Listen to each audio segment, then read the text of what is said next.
अस्सलाम वालेकुम दोस्तों। तो कैसे हैं आप लोग? उम्मीद करती हूँ बहुत ही अच्छे होंगे। तो कुकिंग विद अस्मा के चैनल में आप लोगों का वेलकम है। आज मैं आप लोगों को दोस्तों बहुत ही बेहतरीन देसी स्टाइल में मुर्गी बता रही हूँ पकाने को दोस्तों, क्योंकि देसी स्टाइल में बनाइए ना तो बहुत ही मज़ा आ जाता है। और ये मैं हम लोग अम्मी के घर पे ये रेसिपी शूट कर रहे थे दोस्तों, टेरिस पे। और ये देखिए आग जल रही है, कोयला जल रहा, लकड़ी जल रही, उपला जल रहा है।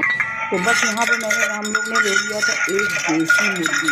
बॉयलर नहीं थी दोस्तों, देसी मुर्गी थी। और यहीं पे मैंने काट दिया था, लहसुन अदरक को कूट लिया था। सब कुछ देसी स्टाइल में होगा। साथ साथ में रात का व्यू दिखा रही हूँ। ये देखिए रात का समय है, रात का बज रहा है 10, 10:30 हो रहा है। और ये देखिए पूरे शबाब पे चाँद निकला हुआ। अभी मैं आपको चाँद का ही मंजर दिखाऊंगी। ये देखिए कितना खूबसूरत चाँद है, अल्लाह का क्या नज़ारा है। अल्लाह पाक ने क्या दुनिया बनाई है, अल्हम्दुलिल्लाह माशाअल्लाह। तो ये देखिए सभी लोग जब ये देसी काम होता है ना तो सब लोगों का साथ और सपोर्ट होता है, और सब लोग मिलजुल के बांट करके काम करते हैं तो और खाने में और टेस्ट आ जाता है। तो बस यहीं पे ले लिया था एक भगोना, उसमें डाल दिया था 2 कटोरी मैंने सरसों का ऑयल।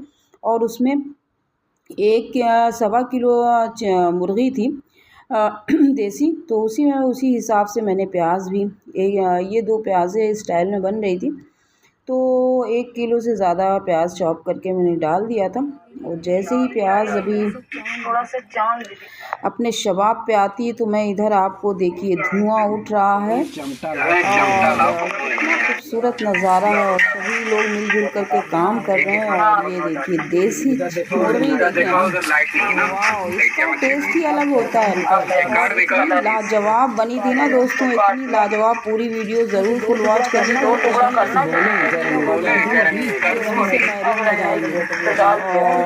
और ये खाने में पावर होती है, पावरफुल। आप एक बॉयलर और एक देसी चिकन को बनाइएगा, इसको महसूस करिएगा। बहुत ही लाजवाब बनी थी। और इसको जल्दी से डाल दिया था मैंने वेनिगर डालने से इतनी जल्दी घंटे में बनने वाली मुर्गी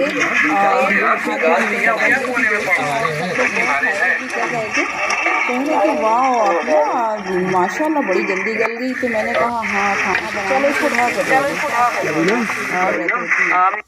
तो बस ये वेनिगर का कमाल है दोस्त। तो यहीं पे प्याज हल्की गुलाबी कलर की हो गई थी। तो बस उसमें जो लहसुन अदरक भर करके कूटा था ना हमने, मज़े से लहसुन अदरक कूटा था, उसको वे प्याज के साथ थोड़ा सा भून लिया था। और उसके बाद मैंने मुर्गी डाल दी थी, उसको भी थोड़ा सा भून लिया था। और बस यहीं पे सारे मसाले जो पड़ते हैं ना दोस्तों गोश्त में, धनिया, मिर्चा, हल्दी, गरम मसाला और चिकन मसाला, ये सब कुछ डाल करके बहुत ही अच्छे से इसकी भुना भानी हो रही थी, खूब भुनाई हो रही थी। भाई मेरा भून रहा था और मैं इसको बता रही थी कि अब आप बताओ मुझे और मैं बनाता हूँ। तो मैंने कहा चलो ठीक है। और जेंट्स का हाथ लग जाए खाने में तो खाना और टेस्टी हो जाता है। तो ये देखिए थोड़ा सा इसने बचा के रखा था, और बाद में भी इसने आधा पहले डाला था और आधा बाद में डाला था लहसुन अदरक का जो कूटा हुआ था। तो बस दोस्तों, और साथ साथ में मैं अपने अस्मा की दुनिया के चैनल का भी ऐड दे रही हूँ।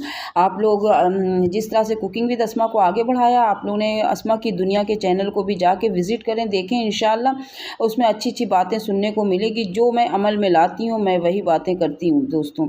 और अगर आप लोग को मेरा चैनल पसंद आएगा तो ज़रूर भर भर के कमेंट करिएगा, लाइक शेयर सब्सक्राइब करिएगा, दुआओं में याद रखिएगा। और ज़्यादा से ज़्यादा प्यार दुलार दीजिए। और मेरी आवाज़ें पसंद आएँ तो दूर दूर तक पहुँचाइए दोस्तों। तो बस ये देखिए भुनाई शुनाई हो रही थी, सब लोग टहल रहे। तो ये बन करके हम लोग हो गया था रात का 12 बज गया था जब हम लोग ने खाना वगैरह खाया था दोस्तों। और क्या किया जाए कुछ समझ नहीं आ रहा था। अम्मी के गम को गलत करने के लिए बच्चे थोड़ा सा कुछ अपने अंदर चेंज ला रहे थे। तो सभी लोग मौजूद थे, मेरी बहन थी और उनके भी मेरे बहनोई भी थे। तो घर में कुछ लोग थे और तो ये सब सिलसिला चल रहा था। तो थोड़ा सा इंसान गम को गलत करता है थोड़ी देर के लिए। कुछ भूलने की चीज़ तो है नहीं। बस थोड़ी देर के लिए इंसान इन सब चीज़ों से थोड़ा सा बाहर आता है। तो बेटे ने कहा अम्मी चलिए टेरेस पे बनाते हैं, आप वहाँ पे वीडियो भी शूट कर लीजिएगा और वहीं पे आज खाना। मैंने कहा चलो ठीक है, जैसा तुम लोगों को अच्छा रहे, जैसा खुश रहो तुम लोग, ठीक है, अच्छी बात है। तो बस सब ने मिल कर के सब लोग काम कर रहे थे और कुछ देर के लिए तो सब लोग एक साथ बैठे थे, बातें हो रही थी। और देखिए साथ साथ में मैंने विनेगर भी डाला है, इससे मुर्गी जो है ना बड़ी सॉफ्ट और अच्छी, एकदम ये चिड़िए वाला गोश्त लग रहा था दोस्तों, बहुत ही लजीज बना था, सबको बहुत पसंद आया था, सबने बहुत तारीफ़ की थी, बहुत ही इंजॉय किया था। और जैसे ही भून गई तो बस यहीं पे आधा कोतमीर मैंने पहले डाल दिया था इसको भुनाई के साथ जब भून रही थी। तो उसके बाद बहुत ही थोड़ा सा पानी लगाया था, ज़्यादा मैंने पानी नहीं लगाया था, बस कोरमल टाइप का था। तो बस ये अब रेडी होने के मूड पे आ गई है, बस ये रेडी हो गई है। बस ये देखिए सब बुनाई शुनाई हो गई, अब लास्ट में ये कोतमीर पड़ रही। और इसकी आँच को मैंने कह दिया था कि अभी बंद कर दो, और साथ में ऊपर से थोड़ा सा हरी मिर्च डाल दिया था, ऐड कर दिया था कि जिसको मिर्चा कम लगे तो वो इस मिर्च से भी काम चला सकता है, ठीक है दोस्तों। तो बस वहीं पे आँच हमने हल्की कर दी। और साथ साथ में मैंने अपनी वीडियो थोड़ी सी जुम्मा मुबारक के मौके पर आप लोगों को दोस्तों वीडियो डाली है, उसको भी देखिएगा। और वो वीडियो मेरी अस्मा की दुनिया पे पड़ी हुई है, लेकिन आज जुम्मा था तो हमने कहा कि अपने दोस्तों को बहुत दिन हो गया जुम्मा मुबारक पे कोई वीडियो मैंने नहीं शूट की, तो मैंने वो वीडियो भी डाली है और आप लोग देखिएगा। और उस वीडियो को जा कर के अस्मा की दुनिया के चैनल पे भी विज़िट करके देखिएगा, पूरी वीडियो अपलोड हुई। कल मैंने किया था, मैं टेंशन में थी, मैंने सोचा कल जुमा है तो मैंने कल ही वीडियो उस पर डाल दिया था दोस्तों। अभी अम्मी के गम से बाहर निकली नहीं हूँ और कुछ रिश्ते ऐसे हैं ना जो मुझे बहुत तंग कर रहे हैं और मैं बहुत ही परेशान हूँ। बस अल्लाह ही उनको हिदायत दे, समझ दे, और क्या क्या आ सकता है। जब मौका और पड़ेगा तो मैं इंशाल्लाह ज़रूर आप लोगों को बताऊंगी। तो ये देखिए रेडी हो गया है, और आप लोग भी कभी इस तरह से एंजॉय करिए। साथ में हम लोगों ने शेरमाल मंगाई थी और अभी रोटी मंगाई थी और बहुत सारा सलाद बनाया था, और सब लोग टेरेस पे बैठ कर के एक साथ सब लोग खा रहे थे, एंजॉय कर रहे थे, अच्छा लग रहा था। कुछ देर के लिए तो इंसान दुनिया में आ गया था, माँ के गम से थोड़ा सा बाहर निकल आया था और बहुत ही अच्छा लग रहा था। सब लोगों ने अपनी अपनी बातें की, अपनी अपनी ज़िंदगी के बारे में बताया, तो और खाने हो रही थी, गप्पे शप्पे हो रही थी। तो वीडियो पसंद आएगी तो ढेर सारा कमेंट से नवाजिएगा और साथ साथ में मेरी इस वीडियो अस्सलाम वालेकुम। तो आज है जुमा, और जुमा आप सभी लोगों को बहुत बहुत मुबारक हो अस्मा की दुनिया के चैनल से। तो दोस्तों आज मैं सबसे पहले आपको बताऊंगी कि जुमे के दिन जो है मस्ट, आप लोग अगर अभी तक नहीं पढ़ रहे हैं, जो पढ़ता है तो बहुत अच्छी बात है, उसको मालूम होगा, और जो नहीं पढ़ता है तो प्लीज़ आज से ही पढ़ना शुरू कर दे। आज मैं आप लोगों को सूरह कहफ के बारे में बताऊंगी, जो कि जुमे के दिन लाजमी पढ़ी जाती है।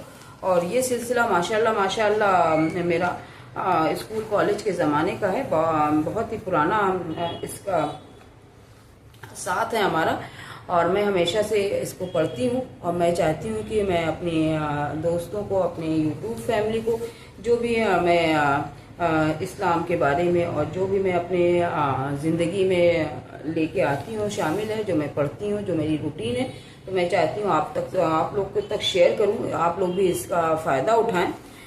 तो चलिए मैं बताती हूँ कि सूरह कहफ के फ़ायदे क्या हैं। तो देखिए सूरह कहफ जुमे के दिन ज़रूर पढ़ना चाहिए। ये सूरह कहफ जो भी जुमे के दिन पढ़ता है ना, तो एक जुमे से दूसरे जुमे तक इसके गुनाह माफ़ हो जाते हैं। तो सुनिए, हज़रत आज़िब रज़ियल्लाहु ताला अन्हा से रवायत है कि हुज़ूर अकरम सल्लल्लाहु अलैहि वसल्लम के दौर में एक मरतबा असीद बिन खफीर ने अपने घर में सूरह कहफ की तिलावत की, और उनके घर में एक घोड़ा बंधा हुआ था। वो तिलावत सुनकर खुशी से अपने पैर और गर्दन को हिलाने लगा, और एक बादल उसके घर पर आकर साया फुकन हो गया, और उसने इसका जिक्र हुजूर अकरम सल्लल्लाहु अलैहि वसल्लम की खिदमत में किया। और हुजूर अकरम सल्लल्लाहु अलैहि वसल्लम ने फरमाया कि सूरह कहफ पढ़ा करो, क्योंकि ये सकीना है, यानी इससे सुकून मिलता है, और ये बज़रिए वही कुरान में नाजिल हुई है। सोचिए कितनी बड़ी फजीलत है। और हज़रत अबू हुरैरा रज़ियल्लाहु ताला अन्हु से भी रवायत है कि हुजूर अकरम सल्लल्लाहु अलैहि वसल्लम ने फरमाया है कि जो शख्स सूरह कहफ की इब्तिदाई 10 आयतों की तिलावत करेगा वो फितना दज्जाल से हमेशा महफूज रहेगा। तो शुरू की जो 10 है आयात उसकी तिलावत अगर रोज किया जाएगा तो हम फितनों के दज्जाल से इंशाअल्लाह महफूज रहेंगे। हजरत अबू हुरैरा से रवायत है कि हुजूर अकरम सल्लल्लाहु अलैहि वसल्लम ने फरमाया कि जो शख्स सूरह कहफ की इब्तिदा में 3 आयतों को याद करेगा वो फितने दज्जाल से महफूज रहेगा। तो धीरे धीरे करके कोशिश करिएगा याद करने की। पहले तो शुरू करिए कि जुमे के दिन जरूर इसकी तिलावत करिए। और दूसरी एक हदीस में है कि हुजूर अकरम सल्लल्लाहु अलैहि वसल्लम ने फरमाया कि जिस शख्स ने सूरह कहफ की आखिरी 10 आयात पढ़ी वो फितना दज्जाल से महफूज रहेगा। देखिए कितना बार बार इसका जिक्र आ रहा है कि 10 आयात को पढ़ने से हम दज्जाल के फितनों से इंशाअल्लाह महफूज रहेंगे। ठीक है, तो सब लोग जरूर सूरह कहफ की तिलावत करें। और हजरत अब्दुल्ला बिन उमर रज़ियल्लाहु तआला से रवायत है कि हुजूर अकरम सल्लल्लाहु अलैहि वसल्लम ने इरशाद फरमाया है कि जिस शख्स ने जुमे के दिन सूरह कहफ पढ़ी क़यामत के दिन अस्तर पा वो जमीन से आसमान तक इसके लिए नूर ही नूर होगा और दोनों जुमे के दरमियान के गुनाह माफ कर दिए जाएंगे। सोचिए एक जुमे से दूसरे जुमे तक के गुनाह भी माफ होंगे। कितनी बड़ी फजीलत है सूरह कहफ की। दोस्तों इसे ज्यादा पढ़ने में ज्यादा टाइम नहीं लगता है। शुरू में थोड़ी सी आपको मुश्किल होगी और जब ये सिलसिला जारी हो जाएगा तो आप यकीन जानिए 5 से 10 मिनट में सूरह कहफ पढ़ी जा सकती है। 10 मिनट मुझे लगता है पढ़ने में।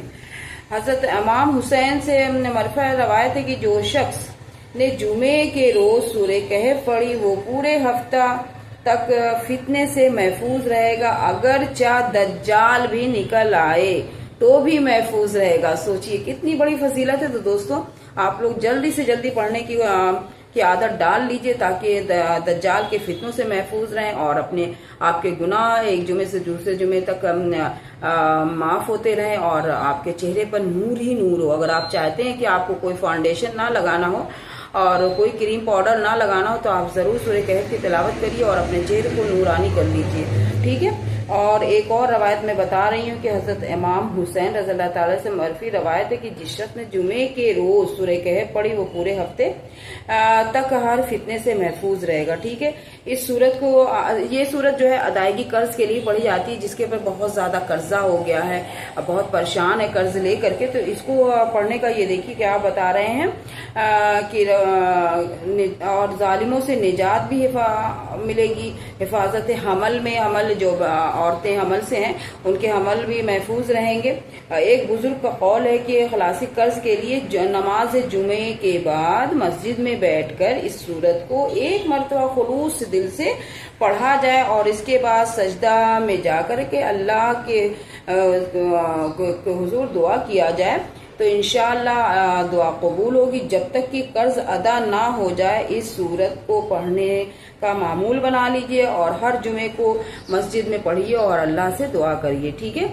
अगर कोई शख्स गुर्बत का शिकार हो तो इसकी रोजी का कोई जरिया ना बन रहा हो तो इसे चाहिए कि 11 रोज तक इस सूरत को बाज़ नमाज इशा पढ़े। इंशाअल्लाह इसकी रोजी में फराखी का सबब बन जाएगी।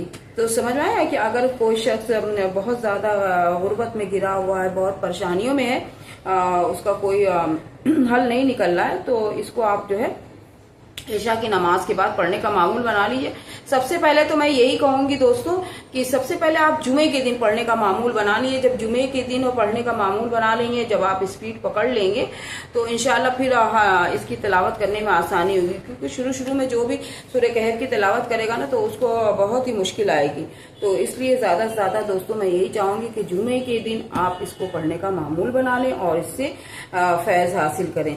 ठीक है। मैं सूरह यासीन के बारे में भी बताऊंगी दोस्तों कि सूरह यासीन जो है रोज पढ़ने का मामूल बना लें और सूरह यासीन अल्लाह की खुशनुदी के लिए पढ़ने का मामूल बना लें तो आप देखिएगा कि आपकी जिंदगी में कितनी ज्यादा तब्दीलियां आ रही हैं और कितनी ज्यादा रहमत, बरकत और परेशानियों के दूर होने का सबब बन रहा है।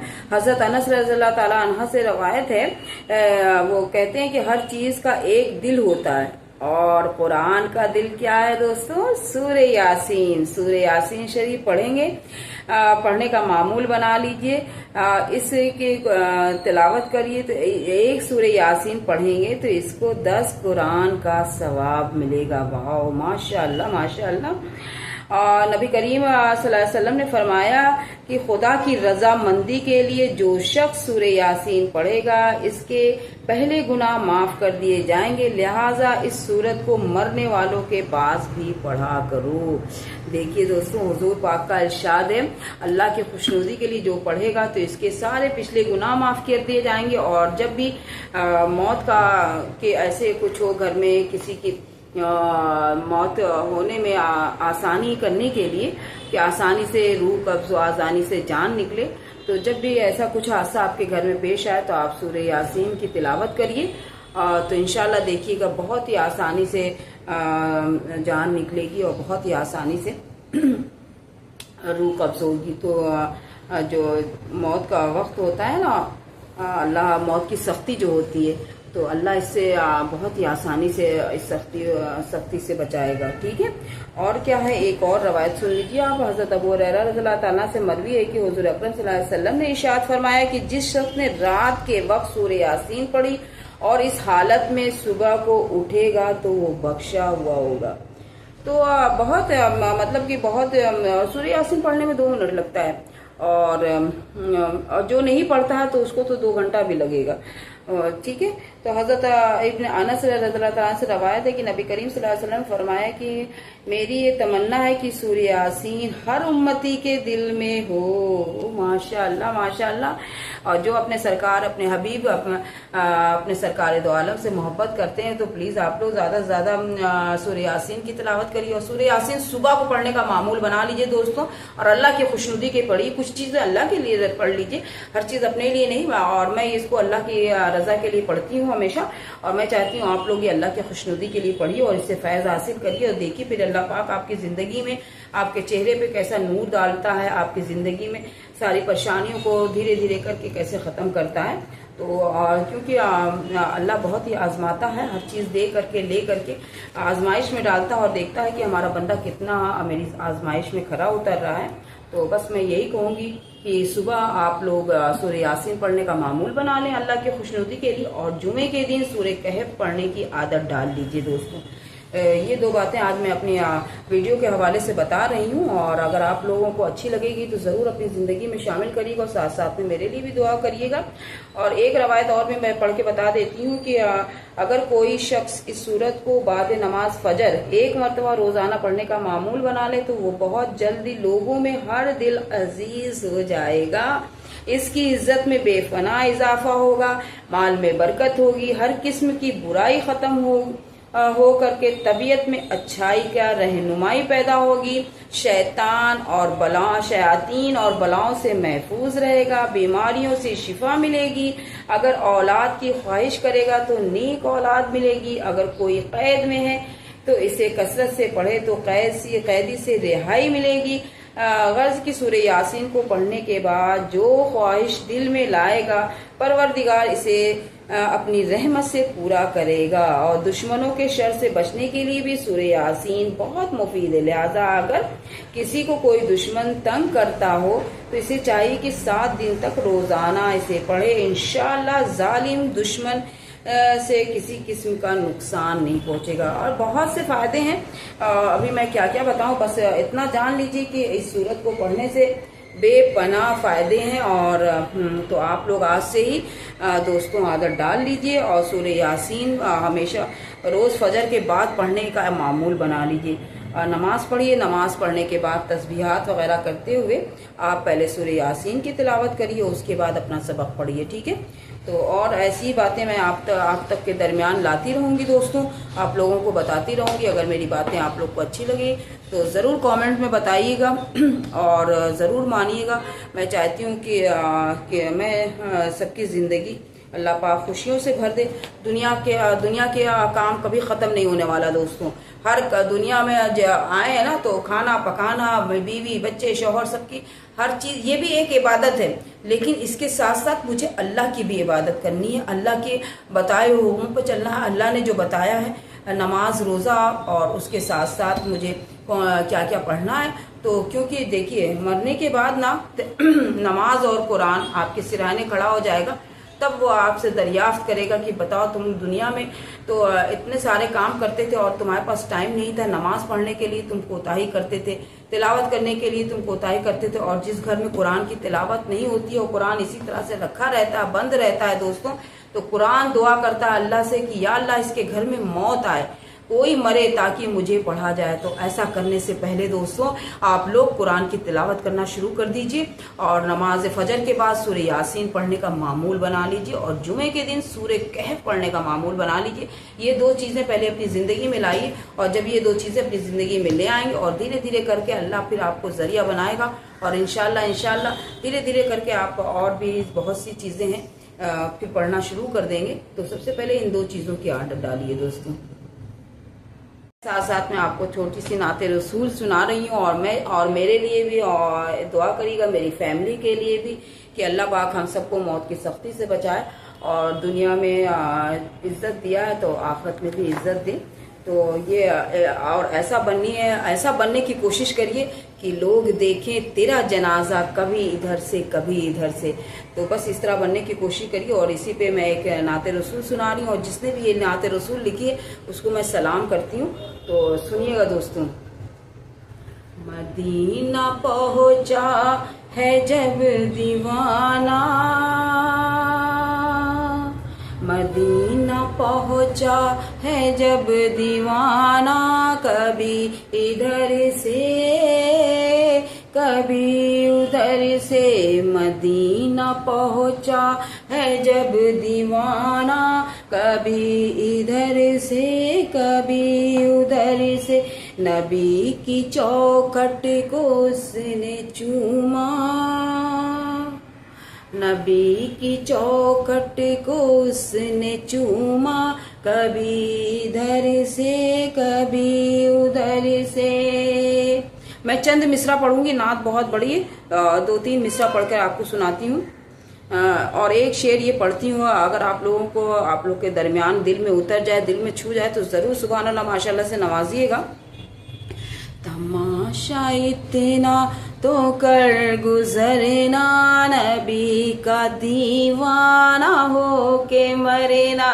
तमाशा इतना तो कर गुजरना। अरे ऐसा काम करिए जो नबी का दीवाना, अल्लाह का दीवाना होके मरिए। फालतू ये सब प्यार मोहब्बत कोका कोला ये सब यहीं रह जाएगा दोस्तों। हर चीज करने का एक तौर तरीका होता है। तो ये काम करिए, अपने रब से बेपनाह मोहब्बत करिए जिसके बदले में कोई आपको रिटर्न नहीं करना है, जो बढ़ता ही बढ़ता चला जाएगा। कोई बेवफाई नहीं है इसमें। जो अपने रब से मोहब्बत करेगा इसमें कोई बेवफाई नहीं है। सुनिएगा दोस्तों। तमाशा इतना तो कर गुजरना, नबी का दीवाना हो के मरना। तमाशा इतना तो कर गुजरना, नबी का दीवाना हो के मरना। कि लोग देखें अस्मा, कि लोग देखें तेरा जनाजा, अस्मा कि लोग देखें तेरा जनाजा, कभी इधर से कभी उधर से। कि लोग देखें तेरा जनाजा, कभी इधर से कभी उधर से। कभी तो गौसुल वरा के दर से, कभी तो ख्वाजा पिया के घर से। कभी तो गौसुल वरा के दर से, कभी तो ख्वाजा पिया के घर से। निकल ही जाता है काम अपना, कभी इधर से कभी उधर से। जो अल्लाह भरोसा रखता है ना, तो अल्लाह उसके ऐसे ऐसे काम बनाता है और ऐसे ऐसे असबाब पैदा करता है, ऐसे ऐसे जरिया पैदा करता है कि इंसान को यकीन नहीं होता। वो अपने ज़हन और गुमान में भी ये बातें नहीं सोचता है। तो कभी तो गौसुल वरा के दर से, कभी तो ख्वाजा पिया के घर से।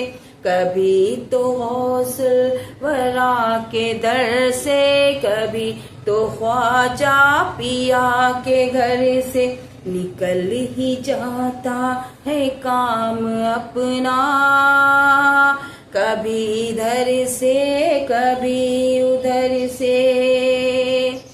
जो है गद्दार दोज़ख में डाले जाएंगे बेशक, मिलेगी उनके दीवानों को जन्नत देखते रहना। वफादारों की सूरत में बहुत मक्कार फिरते हैं, वफादारों की सूरत में बहुत मक्कार फिरते हैं, बहुत मरेंगे उनके आला हजरत देखते रहना। और ये मिसरा सुनिएगा और जरूर दुआओं से नवाजिएगा दोस्तों। बरोज़े महशर परेशान हो कर उन्हें पुकारेगी जिस दिन अस्मा, बरोज़े महशर परेशान हो कर उन्हें पुकारेगी जिस दिन अस्मा, सभी को देंगे नबी सहारा,